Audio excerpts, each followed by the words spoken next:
நாங்க எல்லாரும் professional cricketers தான். நாங்க உள்ள இருந்து பாக்கும்போது அவ்ளோ தெரியுது எங்களுக்கு உள்ள. ஒரு பேட்டர்ஸ்னா கண்டிப்பா அந்த திங்கிங்லாம் வேணும். அந்த லெவலுக்கு ஆடும்போது கண்டிப்பா அந்த திங்கிங் கண்டிப்பா வேணும். ஒரு விக்கெட் போஸ்டா இன்னொரு விக்கெட் போயிட்டே இருக்கு. டாப் ஆர்டர் தாங்க மெயினே. ஏன் லோயர் ஆர்டருக்கும் மிடில் ஆர்டருக்கும் பேட்டிங் குடுக்குறாங்கன்னு எனக்கு தெரியல. இப்போ வந்து சிஎஸ்கே ஓட ரசிகர்களும் கம்மியாயிட்டே வராங்க. ஸ்டாண்ட்ஸ்ல பாக்குறோம். நாங்க இங்க பவுண்டரில இருந்து உட்கார்ந்து பாக்குறோம். அவ்ளோ சான்ஸ் ஃப்ரீயாவே இருக்கு. எல்லார்கிட்டயே கேக்குறோம். என்ன ஆளே காணோம். அதிகமா இல்லையே அப்படின்ற மாதிரி ஆயிடுச்சு. எல்லாரும் இப்போ வர யோசிக்கிறாங்களா இல்ல அந்த சிஎஸ்கே மேல இருக்கிறதே போயிடுச்சா? இன்னொன்னு நினைச்ச பயமா இருக்கு. அடுத்த வருஷம் தோனி ஆடலனா சிஎஸ்கே எல்லாம் ஒண்ணுமே இல்ல. அவ்வளவுதான் அப்படியே கீழே டவுன் ஆயி தோனி வந்து ஒரு டாட் ஆனா கூட ஏன் ருத்ராஜ் உள்ள வரும்போது கத்துற சத்தமும் தோனி உள்ள வர சத்தமும் ஏன் மாறுது?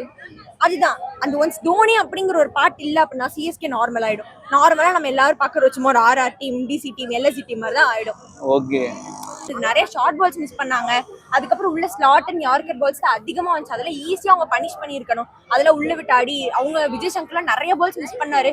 நோ பால் மிஸ் பண்ணாங்க. தோனி மிஸ் பண்ணது அதெல்லாம் சின்ன சின்ன லேக்ல தான் நம்ம வந்து ஒரு மொமெண்டமே கிடைக்கல நமக்கு. சின்ன லேக் தான். நம்ம பெருசா எங்கேயும் வந்து ரன்ஸ் லீக் பண்ண சான்ஸ் கிடைச்சா ஏதாவது சேஞ்சஸ் கொண்டு வந்து எதுவுமே பண்ண7 இந்த மாதிரி கீழே தான் இருப்போம். நம்ம ஒரு அட்லீஸ்ட் 5க்கு மேல அபோவ் இருந்தாதான் நம்ம அட்லீஸ்ட் ஒரு 1 or 2 காட்ஸ் நம்ம ட்ரை பண்ண முடியும். நம்ம 6 and 7 கீழே இருக்கோம். டிசி இப்போ டாப் ஆஃப் த டேபிள் போயிட்டே இருக்காங்க. அவங்க வந்துட்டு நோ லாஸ்ல எல்லா மேட்சும் வின் பண்ணிட்டே இருக்காங்க.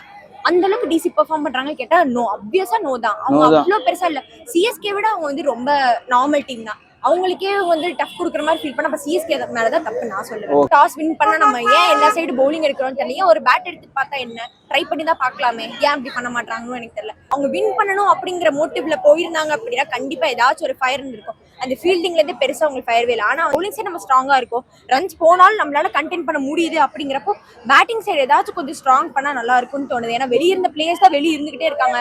சாம் கரன்லாம் ஏன் உள்ள கொண்டு வரலாம், தப்பே இல்லை. அவர்லாம் இவ்வளவு வருஷம் ஆடிட்டு தான் இருக்காரு, உள்ள கொண்டு வரலாம். ஃபர்ஸ்ட் 2 மேட்ச் சாம் கரன் ஆடுனார்ல, ஆனா அவ்வளவா இம்பாக்ட் பண்ணல. அதேதானே இப்போ இவங்களும் எல்லாரும் பண்ணிட்டு இருக்காங்க. பேட்டர் சைடுல இருந்து ரன்ஸ் பெருசா வரவே இல்லையே. மேட்ச் நல்லா இருந்துச்சு. ஓப்பனிங் டிசியோடது எல்லாம் நல்லா இருந்துச்சு. சிஎஸ்கே கொஞ்சம் நல்லா ஆடி இருந்தா கொஞ்சம் நல்லா பெட்டரா இருந்திருக்கும். முதல்ல டெவன் கான்வே, எல்லாம் ரச்சின் ரவீந்திரா, ருத்ராஜ் ஒரு ஷாட் அடிச்சோடனே டக்குன்னு அவுட் ஆயிட்டாரு. எங்களாலே அதை அக்செப்ட் பண்ணிக்க முடியாத மாதிரி இருந்துச்சு. ஆடி இருந்தா இன்னும் கொஞ்சம் நல்லா இருந்திருக்கும். யாரு டிசப்பாயிண்ட் பண்ணது இன்னைக்கு? டிசப்பாயிண்ட் ருத்ராஜ், அவங்க டெவான் கான்வே. அவங்களாம் ஆக்சுவலா இனிஷியலாவே அவங்க வந்துட்டு பார்ட் ஆஃப் தி கேம் அவங்க எடுத்துட்டு போயிருக்கணும். இவ்வளோ 11 சேஞ்ச் கொண்டு வந்திருக்காங்க. டெவான் கான்வே உள்ள ஆடுறாரு, அவங்களுக்கு சான்ஸ் இருக்கு. ராகுல் திரிபாட்டி வெளியே இருக்காங்க அப்படின்னா அந்த ஓப்பனிங் சான்ஸ் அவர் யூட்டிலைஸ் பண்ணியிருக்கணும். ருத்ராஜ் தேவையில்லா ஷாட் அட்லீஸ்ட் அதை கம்ப்ளீட் பண்ண வச்சு 6 போயிருக்கும். கையிலே கொடுத்துட்டு வந்தாரு. மித்தபடி எதுவும் இல்ல. அதுதான் நான் அதிகமா நான் நினைக்கிறதுனா 11 ஒரு சேஞ்சஸ் கொண்டு வந்தா இனிமே பெட்டரா இருக்கும் தான் நான் சொல்லுவேன். வெளியே யங்ஸ்டர்ஸ் பிளேயர் 2-3 பேர் இருக்காங்க. அவங்களுக்கு சான்ஸ் கொடுத்து யூட்டிலைஸ் பண்ணி பார்க்க வேண்டியதானே. அவங்களாம் பேட்டர்ஸ் தான். நமக்கு பேட்டிங் சைடு தான் கம்மியா இருக்கு.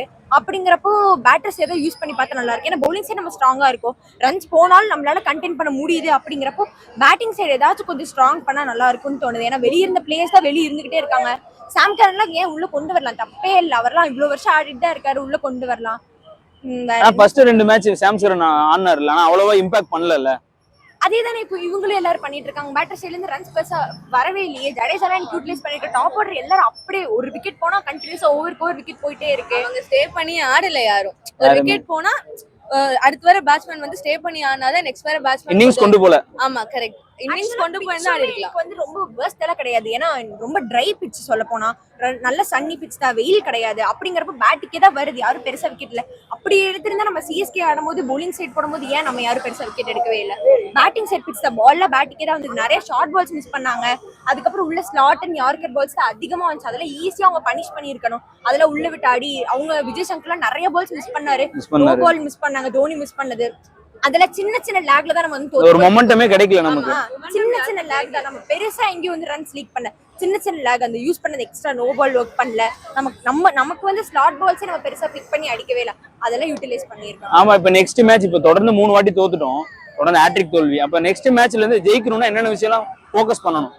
அவங்களோட பேட்டிங் இம்ப்ரூவ்மெண்ட்ஸ். ஏன்னா இன்னைக்கு மோஸ்ட்லி போலர்ஸ் போட்டது வந்து யார்க்கர்ஸ் அண்ட் ஸ்லாட்ல தான் போட்டாங்க. அவங்க கொஞ்சம் முன்னாடி வந்து ஆடி இருந்தா கூட ஃபுல் டாஸா புடிச்சு கூட அடிச்சிருக்கலாம். நோ பால்ஸ் நிறைய மிஸ்டேக்ஸ் பண்ணாங்க. இன்னைக்கு பார்க்கும்போது இந்த பால்ல அடிச்சிருக்கலாமே அப்படின்ற மாதிரி தோன்ற மாதிரி. ஆக்சுவலா ஸ்பெக்டேட்டரா அவங்க ஸ்டேடியம்ல உட்காந்து பார்த்தவங்களுக்கு அது எப்படி வியூ ஆச்சுன்னு தெரியல. நாங்க ஆக்சுவலா பால் கிட்ஸ், நாங்க பவுண்டரி லைனுக்கு வெளியே உட்காந்துருந்தோம். Okay. நாங்க வந்துட்டு கோயம்புத்தூர்ல நாங்க எல்லாரும் super kings academy, Chennai super கிங்ஸோட ஓகே ஓகே சூப்பர் சூப்பர். நாங்க எல்லாரும் ப்ரொஃபஷனல் கிரிக்கெட்டர்ஸ் தான். நாங்க உள்ள இருந்து பார்க்கும்போது அவ்வளவு தெரியுது எங்களுக்கு உள்ள. ஆக்சுவலா அந்த ஃபீல்டிங்ல இருந்து அந்த செகண்ட் ரன்லாம் எனக்கு நிறைய விட்டாங்க. நான் அதான் சொல்லுவேன், செகண்ட் ரன் நிறைய இடையில விட்ட மாதிரி இருந்துச்சு. ஒரு மாதிரி கம்யூனிகேஷன் மிஸ் ஆச்சு. விஜய் சங்கர் கூட ஒரு ரன் அவுட் ஆயிருக்க வேண்டியது, அது கம்யூனிகேஷன் லேக் ஆச்சு. சோ அந்த மாதிரி சின்ன சின்ன இடத்துல ஒர்க் பண்ணாங்கன்னா கண்டிப்பா ஏதாச்சும் நடக்கும். ஆனா ஒரு இப்ப நீங்க கிரிக்கெட் பிளேயரா இருக்கனால ஒரு விஷயம் சொல்றேன், ஒரு இன்டென்ட் இருந்துச்சா அவங்க கேம் பிளேல? நான் அதுதான் இல்லன்னு சொல்லுவேன். டீமுக்குள்ள அந்த கோஆர்டினேஷனே இல்லவே இல்லன்னு தான் நான் சொல்லுவேன். அவங்க வின் பண்ணணும் அப்படிங்கிற மோட்டிவ்ல போயிருந்தாங்க அப்படின்னா கண்டிப்பா ஏதாச்சும் ஒரு ஃபயர் இருந்திருக்கும். அந்த ஃபீல்டிங்ல இருந்து பெருசா உங்களுக்கு ஃபயர்வே இல்லை. ஆனா வந்து பவுலிங் சைடு ஆக்சுவலா எந்த சேஞ்சஸுமே பண்ண தேவையில்ல. சிஎஸ்கே சூப்பரா இருக்கு. பேட்டிங் மட்டும் ஒர்க் பண்ணணும், பேட்டிங் டீமா யோசிக்கணும். ஏன்னா ஒரு விக்கெட் போஸ்டா இன்னொரு விக்கெட் போயிட்டே இருக்கு. டாப் ஆர்டர் தாங்க மெயினே.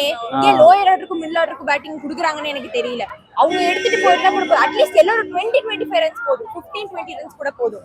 பெருசா யாரும் ரன் கேட்கவே இல்லை. ஏன்னா பெரிய சேஸ் கிடையாது. பேட்டிங் பிட்ச், பால்ல வந்துகிட்டே இருக்கு, பேட்டிங்கே வருது. ஸ்டாருக்கு கூட அவ்வளவு பெருசா எனக்கு போலிங் பெர்ஃபார்மன்ஸ்ல கிடையவே கிடையாது. அவர் ஒன்ஸ் ஒரு வைட் டெலிவரி போட்டார், பவுண்டரி போச்சு. அதுக்கு அடுத்தது எல்லா பாலும் ஸ்லாட்டன் யாருக்கார் மட்டும் தான் போட்டார். அவர் தெரிஞ்சுக்கிட்டாரு என்ன நடக்குது, கிரவுண்டுக்குள்ள என்ன போகுது, பிட்ச்ல என்ன நடக்குது, கண்டிஷன் சென்ஸ், அதுக்கேற்ற மாதிரி பேட்டர்ஸ் ரெடி ஆகணும். ஒரு பேட்டர்ஸ்னா கண்டிப்பா அந்த திங்கிங்லாம் வேணும். அந்த லெவலுக்கு ஆடும்போது கண்டிப்பா அந்த திங்கிங் கண்டிப்பா வேணும். இப்ப இதுக்கப்புறம்லாம் ஜெயிப்போமா? இப்ப நீங்க ஒரு அனாலிட்டிக்கலா யோசிக்கிறீங்க இல்லையா? நம்ம வந்துட்டு இப்போயே வந்துட்டு ஜெயிப்போமா தோப்போமான்னு யோசிச்சா கண்டிப்பா நம்ம தோத்துட்டே தான் இருப்போம். நம்ம என்ன மிஸ்டேக்ஸ் பண்ணணும்னு திருத்தா அது தானவே நம்ம ஜெயிச்சிருவோம். கண்டிப்பா ஜெயிச்சிரும். ஜெயிக்க கொண்டு போயிரும். கண்டிப்பா அவங்க மிஸ்டேக்ஸ் அவங்க சரி பண்ணாலே போதும். அவங்க ஏன்னா டாப் ஆர்டர்ஸ் இன்னைக்கு ஃபெயில் பண்ணனால கீழ போய் கடைசில விஜய் சங்கர் தோனி அடிச்சதுனாலதான் பாதி ரன் வந்துச்சு. இல்லைன்னா அந்த ரன் வந்திருக்காது. சீரியஸ்லி ஸ்டார் பெர்ஃபார்மன்ஸ் கூட இன்னைக்கு அவங்க ரெண்டு பேரும் தான் ஸ்டார் பெர்ஃபார்மர். அவங்களுக்கு சப்போர்ட் பண்றதுக்கு யாருமே இல்ல. முன்னாடி டாப் ஆர்டர்ஸ் ஆடாதனாலதான். ஓகே, as a கிரிக்கெட்டரா இந்த மேட்ச் எப்படி இருக்கும்னு எக்ஸ்பெக்டோட வந்திருப்பீங்கல்ல? கொஞ்சம் நாங்க கொஞ்சம் ஃபைட்டோட தான் வந்திருப்போம் அப்படின்னு நினைச்சோம். கொஞ்சம் நல்லா இருக்கும் அப்படின்னு ஒரு மாதிரி நார்மலா போன மாதிரி இருந்துச்சு மேட்ச். ஒரு மாதிரி என்னடா இப்படி ஆயிடுச்சு அப்படின்ற மாதிரி தான் இருந்துச்சு எங்களுக்கு. உங்களுக்கு ஈஸி மேட்சஸ், அதாவது லோவர் ஸ்கோர் கூட நம்ம ஈஸியா தோத்தோம். ஈவன் ஆர்சிபி கூட சொல்லலாம். அந்த மேட்ச்லாம் லோவர் ஸ்கோர் கூட நம்மளால சேஸ் பண்ண முடியல. டாஸ் வின் பண்ணா நம்ம ஏன் எல்லா சைடு பவுலிங் எடுக்கிறோம்னு தெரியல. ஒரு பேட் எடுத்து பார்த்தா என்ன, ட்ரை பண்ணி தான் பார்க்கலாமே, ஏன் அப்படி பண்ண மாட்டாங்கன்னு எனக்கு தெரியல. டாஸ் வின் பண்ணா நம்ம bowling தான் பண்றோம், டாஸ் தோத்தாலும் பேட்டிங் தான் வருது. அது என்ன நேரமோ தெரியல. ஏதாச்சும் சான்ஸ் கிடைச்சு ஏதாவது சேஞ்சஸ் கொண்டு வந்து எதுவுமே பண்ண முடியாது. இந்த மாதிரி கீழே தான் இருப்போம். நம்ம ஒரு அட்லீஸ்ட் 5க்கு மேல அபோவ் இருந்தாதான் நம்ம அட்லீஸ்ட் ஒரு 1 or 2 காட்ஸ் நம்ம ட்ரை பண்ண முடியும். நம்ம 6 and 7 கீழே இருக்கோம். டிசி இப்போ டாப் ஆஃப் த டேபிள் போயிட்டே இருக்காங்க. அவங்க வந்துட்டு நோ லாஸ்ல எல்லா மேட்சும் வின் பண்ணிட்டே இருக்காங்க. அந்த அளவுக்கு டிசி பெர்ஃபார்ம் பண்றாங்க கேட்டா நோ, ஆப்வியஸா நோ தான். அவங்க அவ்வளவு பெருசா இல்ல. சிஎஸ்கே விட அவங்க வந்து ரொம்ப நார்மல் டீம் தான். அவங்களுக்கே வந்து டஃப் குடுக்குற மாதிரி ஃபீல் பண்ண. அப்ப சிஎஸ்கே மேலதான் தப்பு நான் சொல்லுவேன். ஓகே, அப்ப நம்ம தப்பு இல்லனா அவங்க ஜெயிச்சிட்டாங்க அப்படி வெச்சுக்கலாம். அவ்வளவுதான், அப்படிதான் சொல்ல முடியும். அப்படிதான் வெச்சுக்க முடியும். மிஸ்டேக்ஸ் கரெக்ட் பண்ணனும். இந்த லாக சின்ன அந்த ரன் அவுட்ஸ்ல அது எல்லாமே யூஸ் பண்ணிக்கணும். ஃபீல்டிங்ல குயிக்கா தான் இருந்தாங்க, அதெல்லாம் பிரச்சனை இல்ல.